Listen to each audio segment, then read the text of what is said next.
میگفتم بریم به اصل قضیه.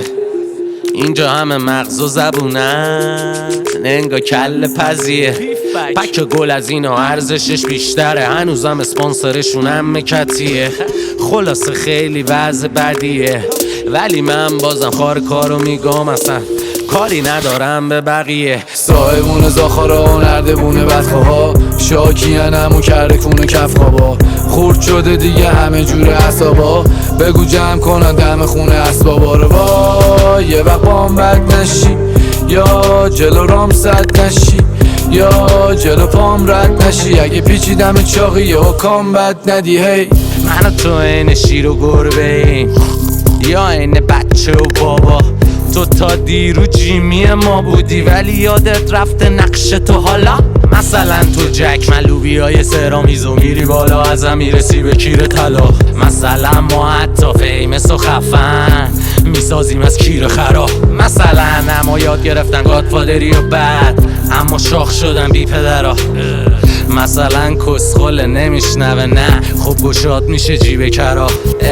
نمیرسی زیر پای ماملاشی، اما خب وضعت خوب میشه خواه مال باشی. اکی 4 تا فالوور کیری داره باهاشی، ولی به پا نریز با ما تیری پای داداشی. مثلا تو اصلا نفهمیدی آجی من وحشیم و توم یه گرگ پیره.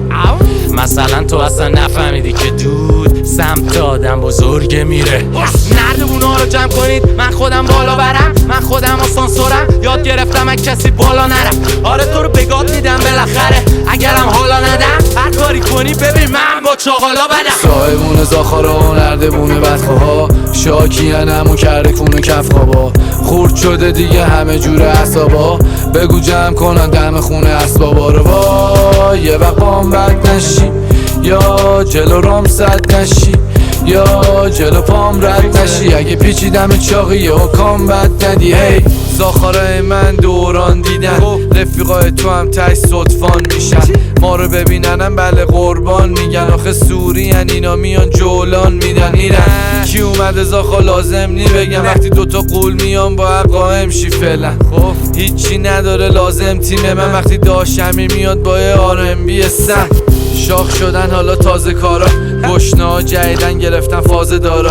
داداش دور من یه تیم خفنه، که اگه بخوری بهش باس بگیری بیمه بدنه. اینا حریف نیستن یه مش در پیتو بیکار، همه خیتو خیار برو زره بینو بیار. جلو ماها شما همه تعطیلی، نردمون چیه داداش ما جر سرخیلی. با من که قرار داری جوجو، یادت نره پوز بندو، یا که حرفاتو اول با خودت دوره کن. به نظرم 15 دور قبل ای که به من برسه، چند تا پسیت دوستم خورد. آره فکر میکنه ببره ولی خب داره راه و رسم گوسفندا.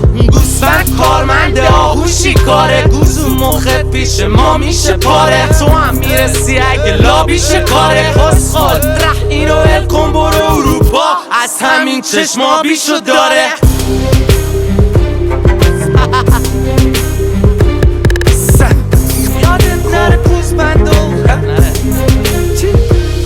بده بره بابا.